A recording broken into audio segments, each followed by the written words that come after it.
नमस्कार, मी राहुल कुलकर्णी. फर्ग्युसन रोडवरती फिरत असताना मला हे परळीची, धाराशिवची मंडळी भेटली.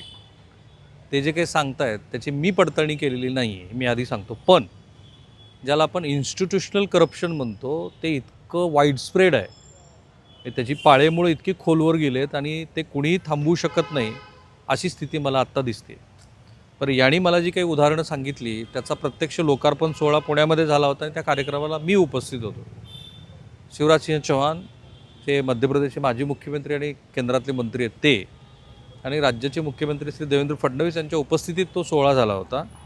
जेव्हा त्यांनी सांगितलं की देशात सर्वाधिक घरकुल त्याचं वाटप आम्ही महाराष्ट्रामध्ये करतो आहे आणि त्यामुळे लाभार्थ्यांनी मोठ्या प्रमाणामध्ये यावं, मला वाटतं 20,000 किंवा त्याच्यापेक्षा जास्त, आता नेमका आकडा आठवत नाही कारण ही मंडळी चहा पित असताना भेटली, बोलली आणि मला लक्षात आलं की सुरुवात कोणापासून करायची. असं काय नाही आहे. हां, ते घरकुलचं त्यांचा विषय. मग आपलं कशाचं ना घरकुलचा नंतर बरं जरा हां पगडी. गाव आपलं नाव पूर्ण? माझं गाव सरफराजपूर. माझं नाव सचिन सर्जेराव राठोड. मी सध्या सिव्हिल सर्व्हिसेसची तयारी ते पुण्यामध्ये करतो. क्या बात आहे सचिन. विषय महत्त्वाचा असा आहे की माझ्या वडिलांच्या नावावरती 2019-20च्या दरम्यान विहीर मंजूर झालेली होती गावात तर गावामध्ये. तर 4-5 मंजूर झाल्या. पहिल्या स्टार्टिंगपासून जे काम झालं गावाचं, तर विषय असा होता की पूर्ण काम झालेलं असताना पण 2,99,000 रुपयाची विहीर होती. तर आम्हाला जवळपास नाही का 2 लाखच जो बिल आहे टोटल, तो कुशल प्लस अकुशल अकुशल हे दोन्ही बिल 2 लाखापर्यंतच मंजूर झालं. पण पुढचा जो बिल आहे 90-95,000चा बिल अजून पण रखडलेला आहे. त्याचं कारण कोण आहे तर पंचायत समिती. महत्त्वाचा विषय, कारण आम्ही एरझारे घालून मी स्वतः वैयक्तिक वडिलांसोबत गेलो, सरपंचाला नेलं मी, जातीनं लक्ष देऊन पण तो जो मधील अधिकारी तो फक्त सांगायचं बाबा हे कर ते कर, पण जो बिल आहे तो वापस गेलं सर. याचं कारण फक्त पंचायत समिती आहे. पण काय म्हणजे बिल वापस घ्याय काय पैसे मागितले त्यांनी कोणी? नाही, पैसे मागायचं कारण म्हणजे ते आता आपल्याला माहीत नाही ना. आता मी इथं असतो, वडिलांना सांगायचो तुम्ही जा येऊ, ते जायचे चौकशी करायचे. ते पण सुशिक्षित येतं, MA ग्रॅज्युएट येतं, पोस्ट ग्रॅज्युएट आहेत, तरी पण त्यांना असं ढवळाढवळ म्हणजे वापस एरझाऱ्या घालायला व्हायचे. पण मी त्यांना स्वतः भेटून आलो तरी पण ते असं काहीच उपयोग झाला नाही त्याचा. मी शेवटी पैसे परतच गेले. परत गेले नागपूरला परत पैसे गेले. आता ते परत येणार की नाही? नाही येणार. गेले झाले. नागपूरलाच. स्वतः खर्च करून विहीर बांधलेली. किती खर्च झाला आणि मिळाले किती पैसे?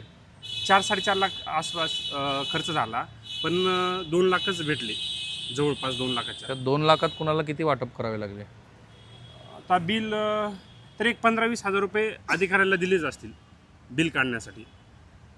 कारण काम होऊन पण अजून झालं नाही. अजून त्याच्यावर जे वर्कआउट वगैरे असतो ना, JR टॅगिंग वगैरे अजून विहिरीची झालेली नाही आहे. ते येतात, फोन करतात, पण आम्ही त्यांना सांगितलं बाबा की तुम्ही आमचा जोपर्यंत बिल निघत नाही तोपर्यंत आम्ही करणार नाही. अजून झालं नाही ते. आणि सरकार कुठल्याही विचारधारेचा असो, भ्रष्टाचार काही थांबत नाही, उलट तो अधिक व्यापक होत जातो. तुझे काय मित्राचं नाव नको सांगायचं आपल्याला. हां, तुला काय अडचण नाही काय? बरं हां, काय किस्सा आहे सांगा आधी. आता काय आता महाराष्ट्रामध्ये जी घरकुलचं आपल्या गावचं सांगा आधी. हां, म्हणजे तालुक्यातलं सांगतो सगळीकडे.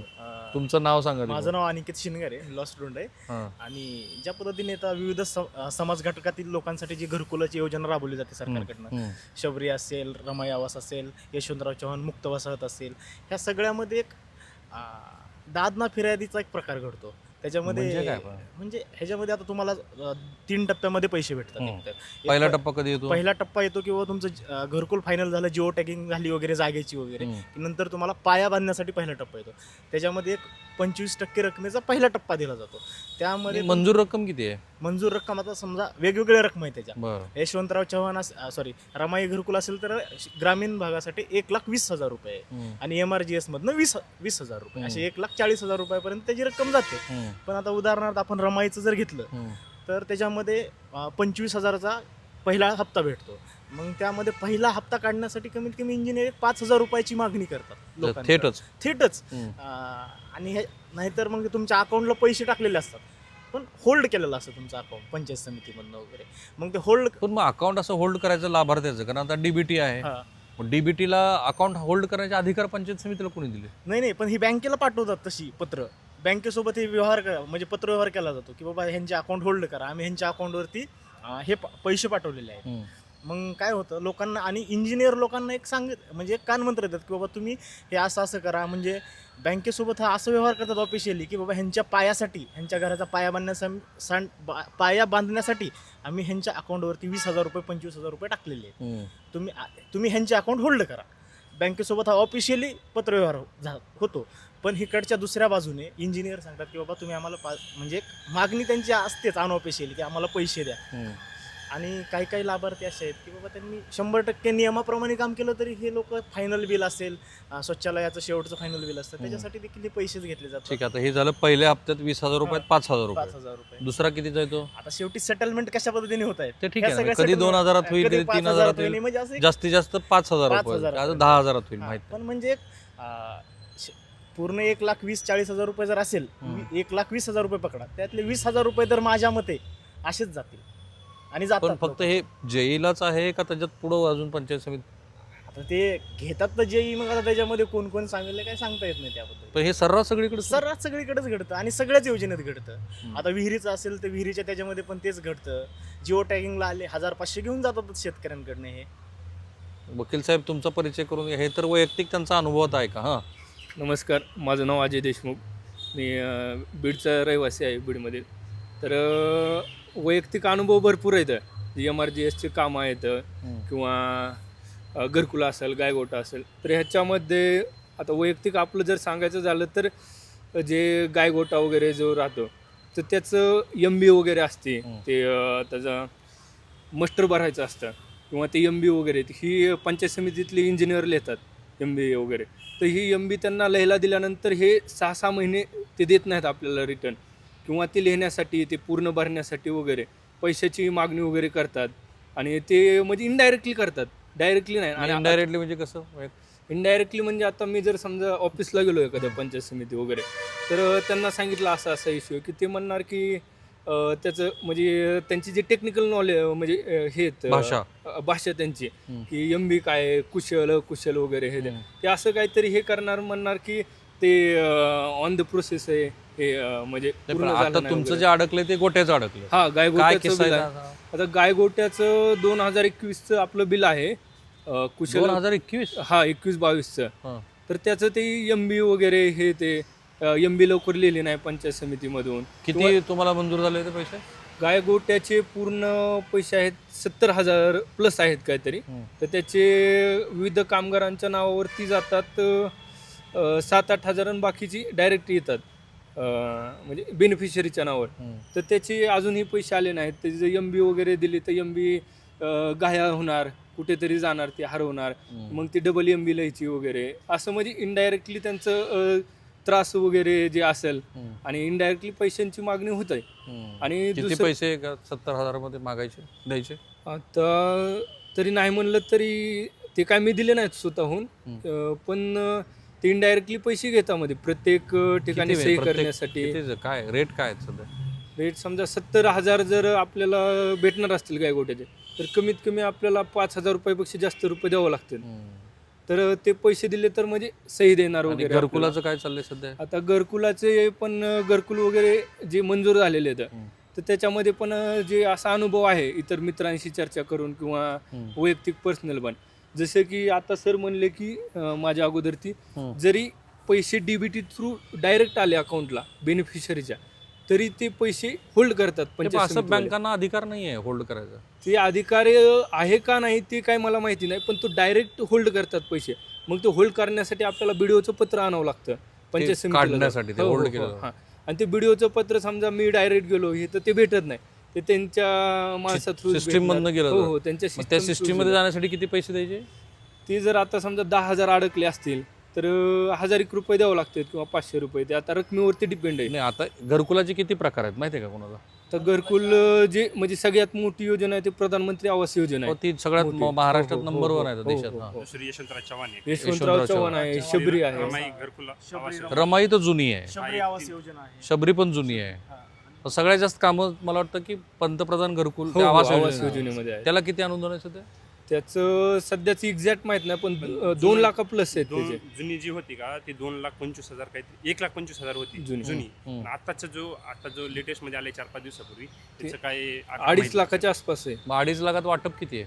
आता ते तर जस्ट म्हणजे आता लॉन्च झाले ते, आता किती वाटप करावं लागते पूर्ण वगैरे. झाले असतील की त्यातले काही घरं? अं, कारण ती मी त्या कार्यक्रमाला हो, हो. होतो त्याला वर्ष झालं, वर्ष दीड वर्ष झालं. बरोबर. 2.5 लाखामध्ये कमीत कमी त्यांना द्यावं लागतं असतं, 25,000 प्लस द्यावं लागतं असतं एका बेनिफिशियल. खरं आहे का? टॅगिंग असेल तिथे येऊन हे- एका जिल्ह्यापुरता मर्यादित नाही सर, एका जिल्ह्यापुरता मर्यादित नाही, अख्ख्या ऑल महाराष्ट्रामध्ये आहे. हेच चाललंय. हेच हो. चालू आहे. आणि हे जे प्रत्येक इंजिनियर आहेत का, हो. हे जे इंजिनियर आहेत का, हे इंजिनियर काय शासनाचे परमनंट नाही, काय नाही, काय नाही. कंत्राटी हे कंत्राटी कर्मचारी आहे. मध्ये एक कुठला तरी व्हिडिओ व्हायरल झाला होता, त्याला सस्पेंड केलं नंतर. हा. ही सगळी कंत्राटी कर्मचारी आहे आणि काहीच नाही. मग हे काय करतात, लुटतात आणि काय असं झालं की रिझाईन देऊन चालले निघून. आणि मग सरकार दरबारी त्याची काय दाद न फिरत आहे, लोक मग वाऱ्यावर. आणि आता यांच्या चर्चेतनं मला असं सांगितलं की एक इंजिनियरच्या 1-1, 1.5, 2-2 कोटीच्या संपत्ती झाली. आणि एकदा तो जिओ टॅगिंगचा फोटो काढायचा असतो इंजिनियरला येऊन प्रत्येक वेळेला. म्हणजे आता घरकुल चालू तर त्याला 4-5 वेळेला फोटो काढणार तो येऊन छोट्या छोट्या कामाचा.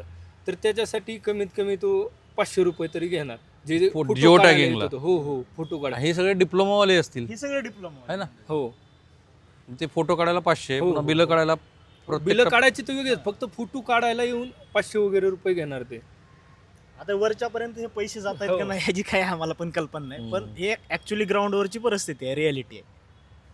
मग भ्रष्टाचार थांबलाय का नाही? नाही, भ्रष्टाचार तर सुरूच आहे सर. ते भ्रष्टाचार आपल्याला वेगवेगळ्या माध्यमातून. वेगवेगळ्या माध्यमातून आहेच. पण असं नाही की ते होत नाही म्हणून नाही. प्रत्येक ठिकाणी भ्रष्टाचार आहे. छोट्या लेवलपासून तुम्ही तहसीलमध्ये जा, प्रत्येक ठिकाणी भ्रष्टाचार आहेच. तहसीलपासून जिल्हाधिकाऱ्यापर्यंत. पण ते थांबवायचं नावच घेत नाही. आपण आणि किती हा प्रयत्न मुद्दा का महत्वाचा आहे मी तुम्हाला सांगतो. जेव्हा 2000 साली हे सरकार इथे सत्तेवरती आलं होतं, ना खाऊंगा ना खाणे दूंगा होतं. लोकांना फार अपेक्षा होती. त्या अपेक्षेमध्ये सगळे भ्रष्ट लोक भारतीय जनता पार्टीमध्ये गेले, तेच सत्तेच्या ठिकाणी आले. आता त्याला तिथे राजमान्यता मिळाली. आणि हे जे इन्स्टिट्यूशनल करप्शन आहे, ते करप्शन करण्याच्या दृष्टीनं सेवा हमी कायदा का नाही झाला? सेवा हमी कायदा जरी झाला असेल तो कागदावरती का आहे? आणि हे किती धक्कादायक आहे की बँकेमध्ये जाऊन अकाउंट होल्ड करून ठेवता. बरं, याचे किती फीडबॅक मुख्यमंत्र्यापर्यंत जातात मला माहीत नाही. पण मधल्या काळामध्ये कॉन्ट्रॅक्टर भेटले कोल्हापूरचे, त्यांनी आकडे सांगितले 40% जर कंत्राटदारांना वाटावं लागत असतील तर त्या कामाचा दर्जा काय आहे? राईट. कालही मला काही कंत्राटदार भेटले होते, तेही तेच सांगत होते की मंत्रालयातनं काम आणण्यासाठी इतके पैसे. ते खरं खोटं त्यांना आणि ते सरकारलाच जाणो. पण कामाची गुणवत्ता, गाव पातळीवरती लोकांना असलेलं फ्रस्ट्रेशन, हे सगळं जर बघितलं तर कुठल्याही विचारधारेचं सरकार आलं तर काय फरक पडतो असंच लोक म्हणतील. खरं आहे का? 100%. हां, थांबतोय मी तर. आय होप की मुख्यमंत्री याची योग्य ती दखल घेतील. आणि हे काही कुठल्या राजकीय विचार, आता कुठल्या राजकीय पक्षाचे नाही. काय तुम्ही नाही. हां, सर्वांचे म्हणजे स्टुडंट आहेत आणि त्यामुळे तोही अँगल नाही किंवा हे राजकीय पक्षाचे कार्यकर्ते आहेत आणि त्यांनी काहीतरी मला सांगितलं. पण मला हे जाणवतंय, लोक फीडबॅक देत आहेत आणि सरकारनं माध्यमाच्या माध्यमातून त्या फीडबॅकला सकारात्मक घेऊन तिथं काय दुरुस्ती करता येईल ते बघायला पाहिजे ना. हे इन्स्टिट्यूशनल करप्शन महाराष्ट्रासारख्या राज्यामध्ये व्यवस्था पूर्णपणे अशी फ्रस्ट्रेशनला आणलं आहे लोकांना. थांबूया आपण.